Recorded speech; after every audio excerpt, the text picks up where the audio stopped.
This title is narrated with virtual voice, computer-generated narration for audiobooks.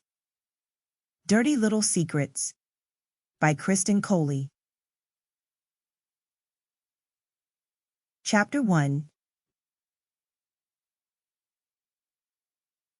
Bounty Hunting 101.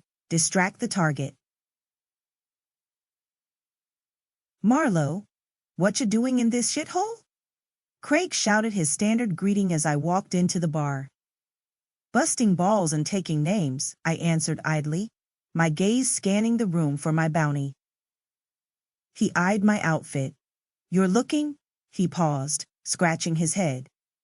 Craig might have been drunk, but he wasn't that drunk. Nice, he offered hopefully. I smirked at him. You mean I'm looking cheaper than a $5 hooker with a pissed-off pimp?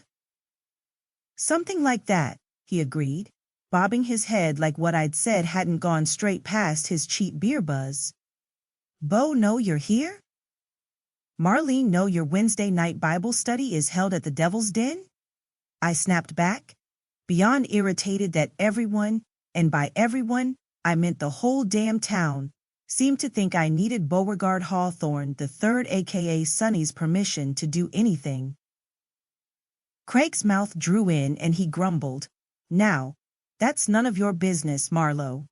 Don't you go telling tales to my wife.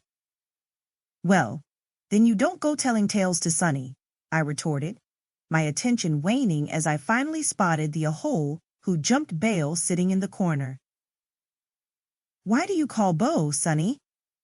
I always wondered that, Craig mumbled, but I was already walking away, not that I would have answered him anyway. Keith eyed me as I sauntered to the bar. I don't want trouble, Marlowe. I want a nice, quiet night. Too late, I answered, and he sighed. I eyed the length of stained plywood they called a bar as I questioned him. Cheyenne? She was supposed to be the one working tonight. She owed me, and I was pretty sure she was still bitter about Sonny turning her down a couple weeks back, so she wouldn't be calling him. He sighed, but answered me. Kid's sick, I'm covering. Crap, just my luck. Give me a beer. I drummed my fingers on the counter, hiding my surprise it wasn't sticky. I can't serve you, he griped, shaking his head, and I leaned forward.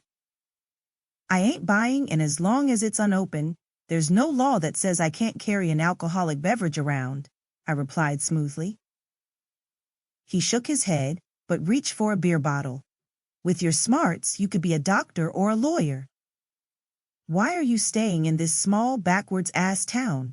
He asked tiredly, but I could sense his genuine curiosity.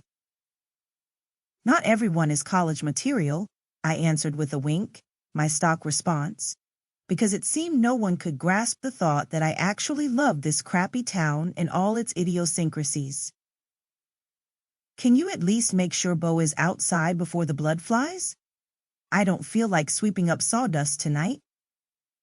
Sure, I lied easily, knowing there was no way in hell I was getting out that door without blood.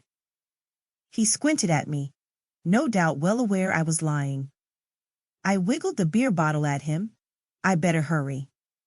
Keith only grunted and reached for the broom as I sashayed across the bar floor, the red soles of my borrowed shoes sticking occasionally.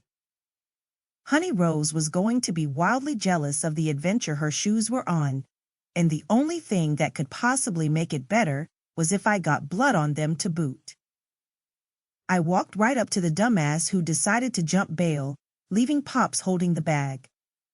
Oh my, I'm so clumsy, I gushed after bumping into his chair, and rested my hand on his chest. Can you forgive me? I held up the cold beer. I'll buy you a drink. Bounty Hunting 101. Distract the Target. Dickwad stared, his eyes never making it above the cleavage my push-up bra had created out of thin air. You can have anything you want, he slurred with a sloppy leer, and I rewarded him with a grateful smile. You're such a gentleman, I said admiringly, one finger stroking his chest. I bet you're the kind of guy who takes good. To keep listening to this audiobook, I've left you a link in the description so you can do it at no cost thanks to Audible's 30-day free trial.